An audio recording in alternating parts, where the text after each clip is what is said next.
So today what we are doing is that I am a student at the College of Southern Maryland. I am doing a project where I need to interview someone, and this is basically going to be for me and my professor, is so that I can analyze my skills as an interviewer. This is a confidentiality form saying that basically I am not a professional counselor. Anything that you do say with me, however, I will keep in confidentiality. And this basically ensures that you know what I am doing and why am I doing it. So if you could read this and understand this. Sure.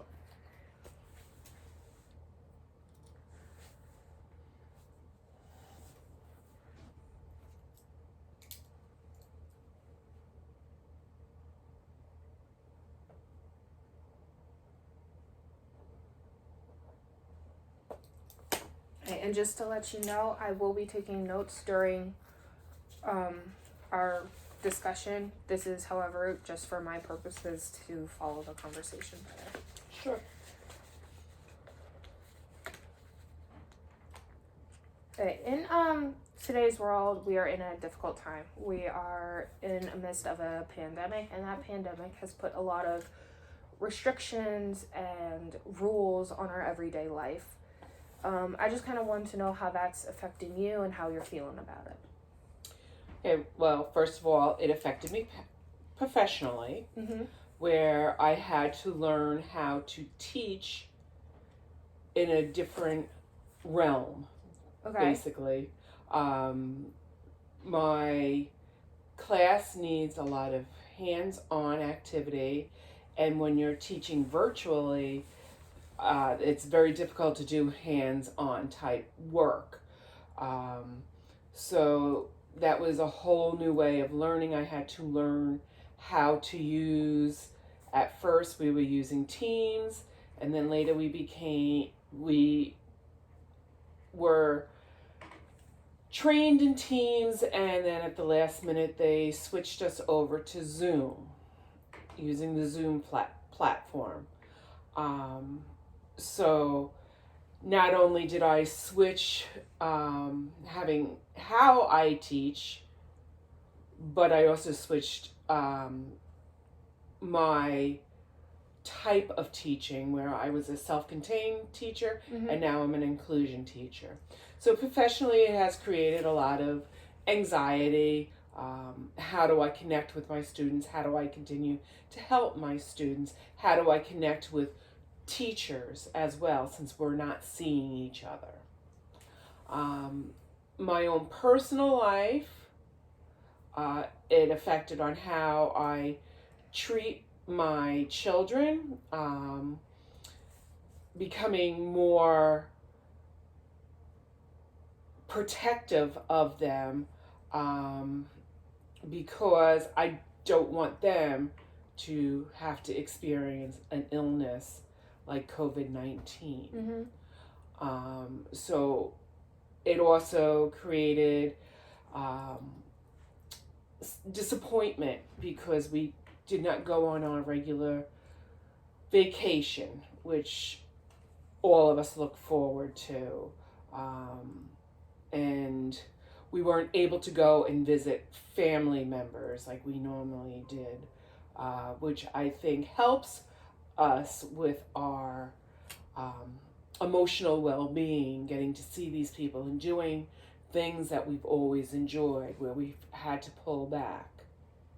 Health-wise, because I am diabetic, I've had cancer, I have Lyme disease, all of these have affected my immune system, so therefore I'm a little more vigilant on making sure that we're not in situations where there's a large crowd,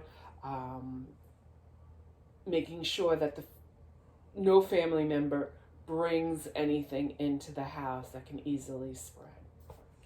So throughout that whole time of you explaining to me, I heard a couple of different words: difficulty, learning new ways, and anxiety. So in you learning new ways, do you think that you have gained new knowledge and gained a new perspective on different things? Definitely. especially with the learning the new ways. Have figured out, we've always said that the new generation that's coming up through schools now we're always saying how tech savvy they are. They are not tech savvy. They are just game savvy, video game savvy, texting savvy. When it comes to working between apps on the computer and using like Office 365, I'm at the same level as they are.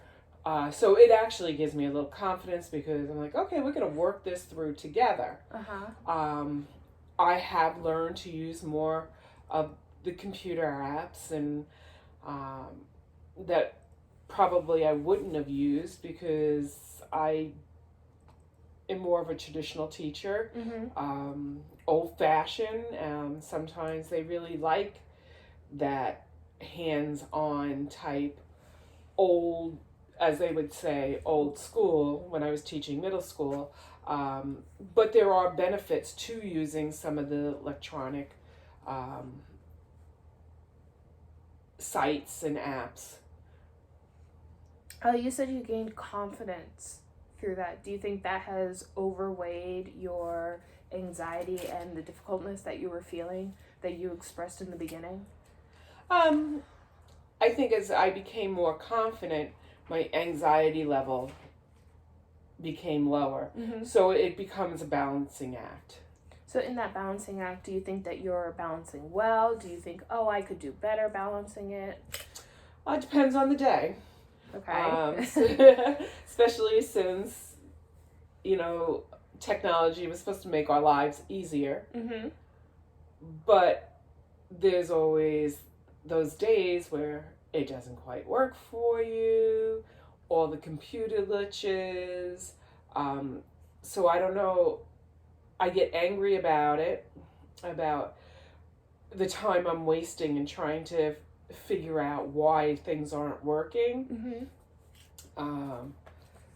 But then the other days when things flow nicely, it makes me very happy. Like I feel I completed something. On the days that it gets difficult or you're angry at this computer or you're angry at the programs, how do you normally cope with that? Do you say, oh, it's fine, it's just another glitch, or do you internalize that and say, okay, well, we're falling behind?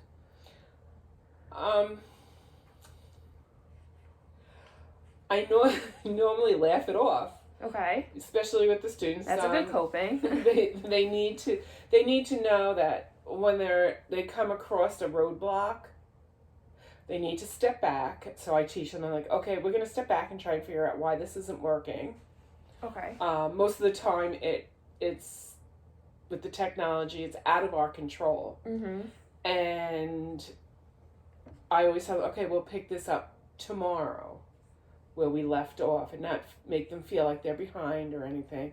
And it doesn't make me feel like I've fallen behind because I know it's not me, it's the technology. So as a teacher right now in this pandemic and the issues that were coming up from the pandemic, do you think that you're dealing well with it? Do you think that it could be dealt with in a better way? What are your just initial feelings upon it? Okay. Well, at first, the unknown makes you very stressed. Stress, no control. So once I was able to relinquish that being not in control, I've dealt with it a little bit better, even with my students. I've tried to set up ways where I can connect with them differently. We do a lot of Zoom meetings where we just, it's a check-in with Mrs. Madigan, or we're checking out with Mrs. Madigan just to see how our days are going. Trying to make those connections, letting them know there are different ways that they can reach me besides the fact that they can't come to me in school. At home, we do talk about it. we spend a lot of time reminding each other this is not something we can control, and if we follow the protocols that are being put out by the CDC, we'll get through this, and we're going to learn how to cope, and we will be back to somewhat what we were before, with that quote-unquote normal life. The normal life of socializing in large groups, being able to do the sports the way we remember how we did them, going to church, going to movies, going shopping.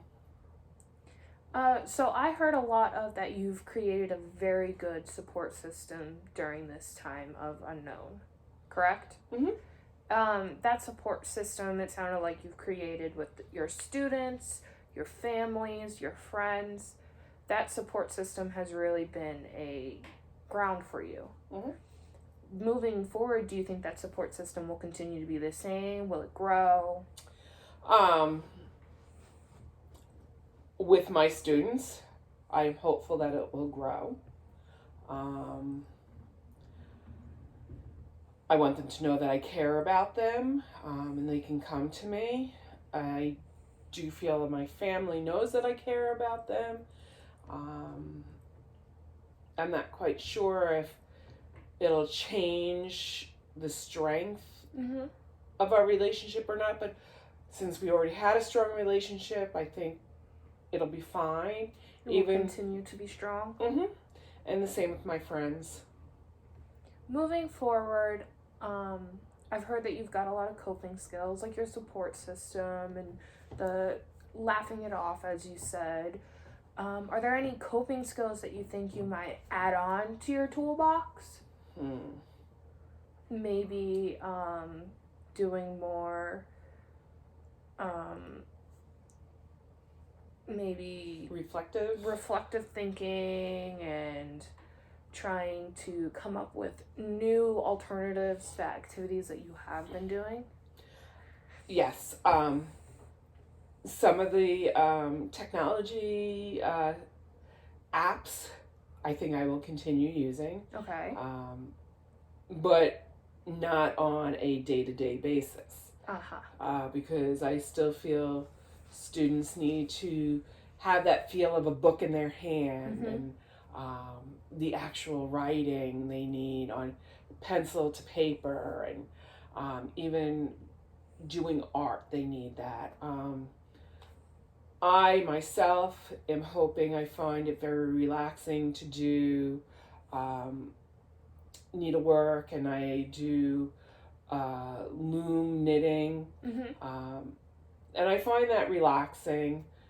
Does it turn out great? Absolutely not, but that's also part of my personality, that I can always say, well, it's misshapen, so is life. Okay. You got a good outlook. You have to keep a good outlook, especially in this time, because all you hear is negativity. Not only are we dealing with Corona right now, but we're also dealing with the fact that there's an election coming up, and hearing all the negativity that each candidate is putting out, it kind of makes you start thinking negative, and you have to step back from that and realize their negativity is not something you can control. You don't have to listen to it. You can turn it off. And that's the same in life. When you're around people that are very negative and constantly complaining about things, such as the virus right now, the pandemic, not being able to do things, step away and say, okay, I don't necessarily believe that, because there are other ways. Just like a lot of the teenagers like you are setting up, okay, we're going to have a movie night. Everyone's at home, but you're watching the same movie and can interact that way.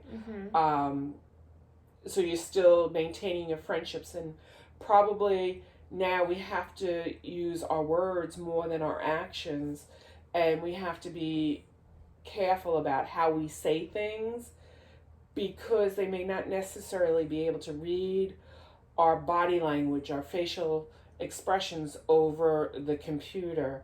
And with this time right now with Black Lives Black Lives Matter, it makes you step back and think things, especially with myself and where I came from and where I am now. It makes you think, and I do care about all my friends of color, and a lot of them have influenced my life, but yet never realized things. So it's a time that we all need to listen, really listen, and reflect on what's being said. So maybe having this pandemic right now is making us use our brains more before we project our feelings. I find that your positive outlook and your coping skill of stepping back and taking a bigger look has really helped you and made a strong base for you, and it's helped you keep in mind the people around you, and it has a strong impact on your mental health. Thank you so much for helping me today with my interview. I hope it was a good experience for both of us. Thank you.